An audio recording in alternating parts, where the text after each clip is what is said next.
So welcome back guys, मेरा नाम है कृष्णा द्विवेदी और आप सभी को मैं अपने चैनल लॉ द हंटर पे स्वागत करता हूं। सो फ्रेंड्स, अभी हाल ही में हमें पता चला है कि जो इंडियन एंड चाइनीज़ सोल्जर जो कि सिक्किम के जो बॉर्डर पे वहां पे तैनात थे, उनके बीच में हमें हल्की सी झड़प देखने को मिली है। और ये फिजिकली रहा है, यानी कि घूंसों और लातों से इस पर जो फाइटिंग चली है और कैजुअलिटीज़ जो है वो दोनों ही तरफ से रही है, यानी कॉमन बोथ साइड हमें देखने को मिली है। सो इस वीडियो में हम लोग ये जानने वाले हैं कि आखिर ये जो भिड़ंत थी आखिर हुई क्यों और इसका रिस्पॉन्सिबल कौन है। और इसी से रिलेटेड हम लोग एक और केस स्टडी पढ़ने वाले हैं जो 1967 का जो बैटल है और जिसको बहुत कम लोग जानते हैं। एक मिनी जो बैटल कहा जा सकता है इसको, चाइना के साथ जो इंडियन रिबेलियन हुआ था उसको भी जरा हम लोग डिस्कस करेंगे। सो आपसे उम्मीद करते हैं कि आप इसको शुरू से लेकर अंत तक देखिए और आपसे रिक्वेस्ट है कि अगर आप हमारे चैनल पर नए हैं तो इसको सब्सक्राइब जरूर कर लें और आपको कंटेंट हमारा अच्छा लगता है तो एक लाइक ज़रूर दे दें। और आप फर्दर कोई और केस स्टडीज़ चाहते हो किसी पर्टिकुलर टॉपिक पे तो हमें कमेंट सेक्शन में ज़रूर बताएं। तो इस वीडियो को स्टार्ट करते हैं। सो अभी अगर देखा जाए तो फिलहाल जो द प्रिंट है, जो कि एक बहुत ही अच्छा खासा जाना माना न्यूज़पेपर है, उसके थ्रू हमें इन्फॉर्मेशन मिली है कि जो इंडियन चाइनीज़ सोल्जर्स जो हैं वो इंजर्ड हुए हैं सिक्किम के नाकुला जगह पर। वो पर्टिकुलर नाकुला ही वो जगह है जहाँ पर ये सारा मैटर सीन हुआ है। ठीक है, after exchanging blows stone pelting मतलब पत्थर से पथराव होना, अटैक दोनों तरफ से हुए थे। ठीक है, तो ये कन्फर्मेशन जो चाइनीज़ ट्रूप्स थे नॉर्थ सिक्किम के पार्ट में ये जो था ये मैटर हुआ है। और इसको ज़रा और डिटेल में हम लोग जानेंगे। ये हमारा आर्टिकल हो गया। ठीक है, तो उसको आगे कंटिन्यू करते हैं। तो बीबीसी की तरफ से भी देख लेते हैं। बीबीसी ने भी इस चीज़ को कंफर्म किया है, जो इंटरनेशनल मीडिया है उसको भी कवर कर रही है। बट अभी तक सोचने वाली बात है कि इंडिया का कोई इस पर रिप्लाई नहीं आया है और चाइना के मीडिया भी इससे बहुत ही मतलब कवरेज कुछ खास दिखा नहीं रही है। ये इन लोग की डिप्लोमेसी हमें समझ में नहीं आ रही है कि ये क्या करना चाह रहे हैं। बट इंटरनेशनल मीडिया बहुत ही इंटरेस्टेड है और इस पर पर्टिकुलरली ये कर रहा है। तो बीबीसी न्यूज़ क्या कहती है कि India and Chinese troop clash on border on Sikkim. ठीक है, तो ये कब की बात है? 10 मई 2020 की बात है। और dozens of Indian and Chinese soldiers have exchange physical blows, यानी कि धक्का मुक्की या थोड़ा सा लड़ा झगड़ा हुआ है in a clash on the shared border, India media report. ठीक है, तो ये इंडियन मीडिया रिपोर्ट के हिसाब से जो है, लेकिन इसको कवरेज वैसी नहीं मिली है जैसी मिलनी चाहिए। ओके, तो अगर बात करें इसकी पूरी इन्फॉर्मेशन की तो ये है at least 12 Indian and Chinese soldiers were injured in stone pelting and fight along the line of actual control in north Sikkim. कहने का मतलब ये है कि लगभग 12 से इंडियन और चाइनीज सोल्जर्स थे जो कि इनको चोटें लगी हैं पत्थर फेंकने और क्या कहते हैं घूंसों से लड़ाई के साथ ही साथ। कहाँ पर ये हुआ सीन? ये हुआ लाइन ऑफ एक्चुअल कंट्रोल के हुआ है, जो कि नॉर्थ सिक्किम में सिचुएटेड है। और ये शनिवार को हुआ है। किया किसने किया है? पीपल्स लिबरेशन आर्मी, जो कि चाइना की तरफ से ये पर्टिकुलर एक एसोसिएशन है जो कि इसने किया है इस चीज़ को। आर्मी की सोर्सेज की बात करें तो आर्मी क्या कहती है कि intense stand off was led resolve with intervention of officers. इसको जो है, हालांकि ये मैटर को रिजॉल्व कर लिया गया है at the local command level. इस मैटर को जो है बाद में सेटल डाउन कर लिया गया था, लेकिन आखिर ये बैटल मतलब ये जो झड़प हुई वो हुआ ही क्यों था, उसको स्टोरी को पूरा हम लोग कवर करेंगे, समझेंगे। ठीक है, तो उसको ज़रा आगे कैरी आउट करते हैं। उससे पहले मैं आपको जो है अपना प्लेस नाथुला जो है उसको मैं मैप पे दिखाने का कोशिश करता हूँ। तो ये पर्टिकुलरली जो आप सिक्किम का एरिया देख रहे हैं यहाँ पर, ये चीज़ नाकुला जो है ये है। और आप कंफ्यूज ना होइए नाथुला के साथ, एक्चुअली जो हमारी केस स्टडी वो नाथुला पे ही बेस्ड है, तो उसको भी हम लोग कवर करने वाले हैं। तो ये नाकुला इंपॉर्टेंट है, यहीं पे ये सारा मैटर हुआ है। अगर हम उसको जूम इन करें तो ये देखिए गैंगटॉक से लगभग इतनी दूरी पे जो है ये सिचुएटेड है, बिल्कुल ऑन द बाउंड्री। सो ये हो गया हमारा। अगर हम मैप पे देखें इसको पर्टिकुलरली ये सिचुएटेड कहाँ पे है। आगे कंटिन्यू करते हैं। अब जो इसके डिटेल में समझते हैं, इसको ज़रा टॉपिक को समझते हैं और आपको समझाते हैं। The confirmation happened near the Nakula sector, a pass at height of more than 5000 meters, यानी कि 5000 मीटर के जो पास है वहाँ पर बिटूसिक सिचुएटेड है।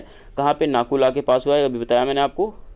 और a patrol party of the PLA came across Indian soldiers in an area they consider Chinese territory. अब ये समझने वाली बात है कि जो पेट्रोल पार्टी है किसकी? PLA की। PLA भी हमने डिस्कस किया था, फिर एक एसोसिएशन है चाइनीज़ का।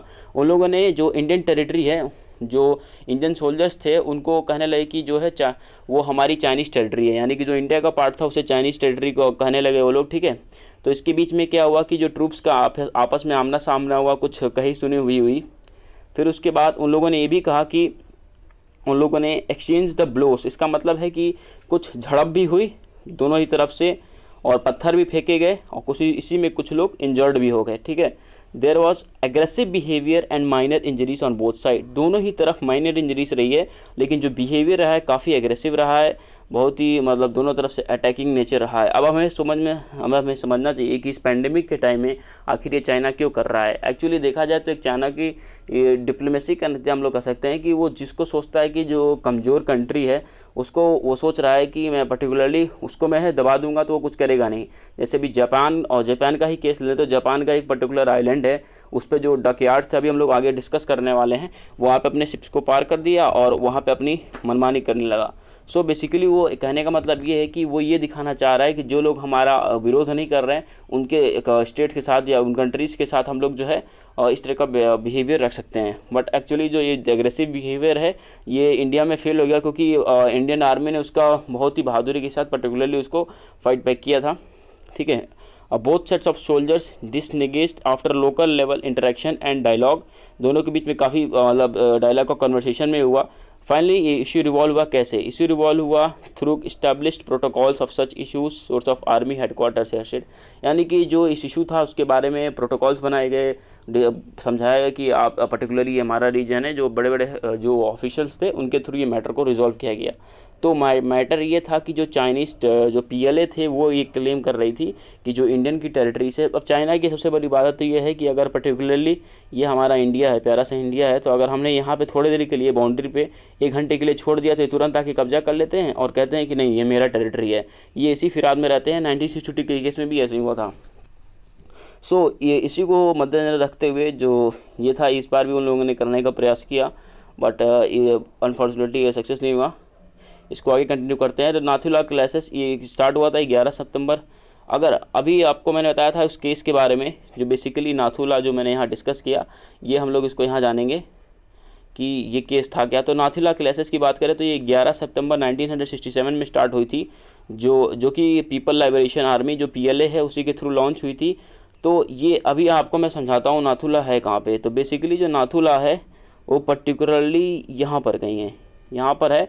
तो ये ऐसे इम्पोर्टेंट हो जाता है कि जो मानकलेश्वर जो रास्ता है जहाँ पे लोग जो श्रद्धालु सफ़र करते हैं, तो बेसिकली वो ये रूट अपना के जाते हैं ऐसे, तो उन लोगों के लिए इम्पोर्टेंट हो जाता है। तो यहाँ पर जो था कुछ टेरिटोरियल कैप्चर हुई थी चाइनीज़ सोल्जर्स द्वारा, उसी को ज़रा देखते हैं। तो क्या हुआ था इसमें, 15 सितंबर 1961 तक 11 सितंबर को स्टार्ट हुआ, और जो चाइनीज़ जो आर्मी थी उन लोगों ने इंडियन जो सिपाहीज थे उन पर अटैक किए थे, और ये 15 सितंबर तक 1967 तक चला था, यानी कि लगभग 5 दिन तक।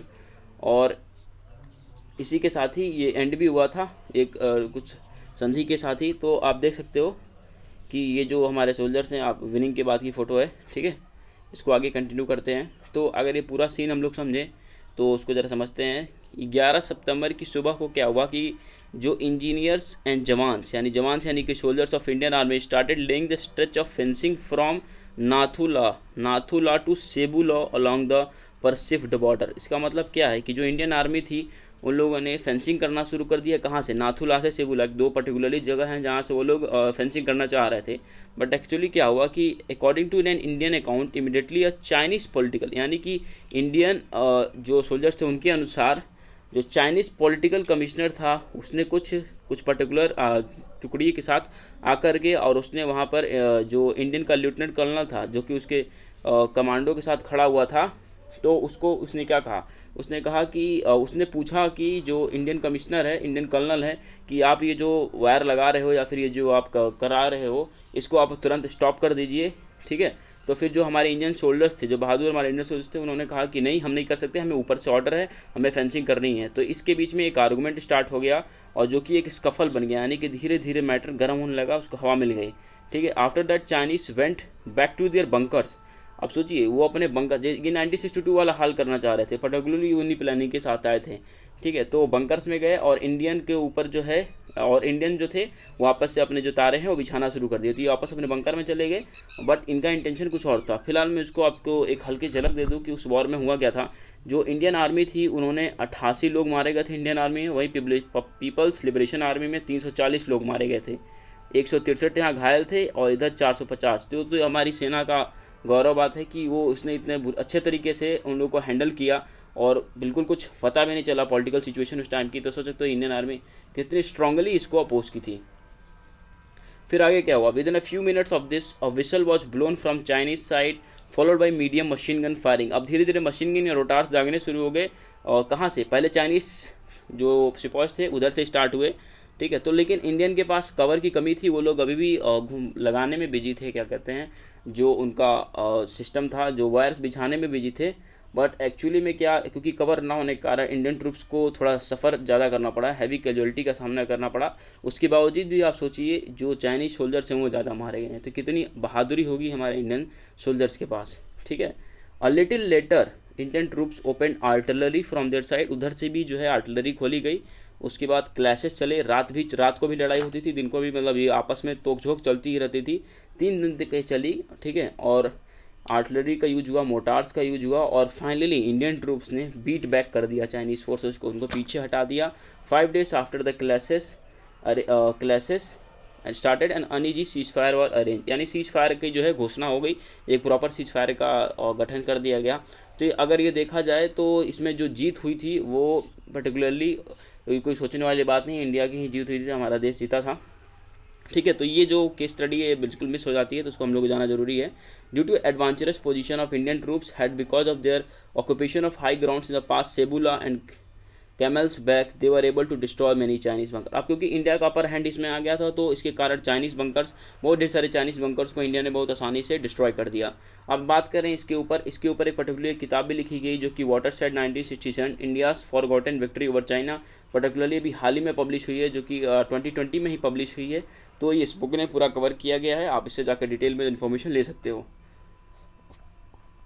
बात करें पैटर्न की, अगर हम लोग पैटर्न को समझे जरा, तो अभी फिलहाल क्या करें, चाइना के ऊपर इंटरनेशनल प्रेशर बना हुआ है कोविड-19 के ऊपर। अभी जो मैं बता रहा था कि जो इसकी डिप्लोमेसी है, यानी किस तरीके से सोचता है चाइना जो है असर्टिव रहने की कोशिश करता है बाकी सबसे, सो उसको हम लोग जानते हैं।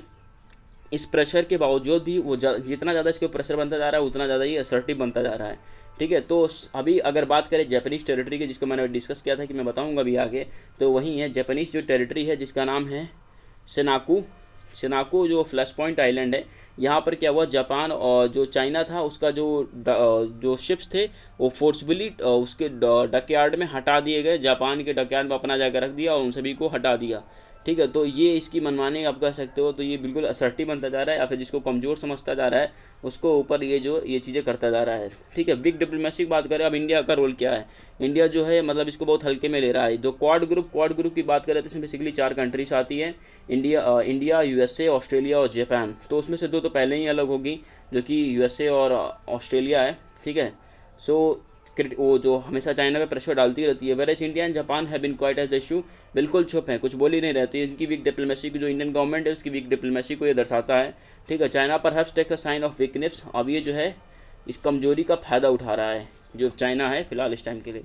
सो हम लोग अपने आखिरी पार्ट पे आ चुके हैं, तो आशा करता हूँ आपको कुछ समझने को जरूर मिला होगा। और आप सभी से रिक्वेस्ट है कि अगर आपको कंटेंट अच्छा लगता हो तो इसे लाइक जरूर दें और इसे ज़्यादा से ज़्यादा लोगों के साथ शेयर करें। Thanks for watching this video.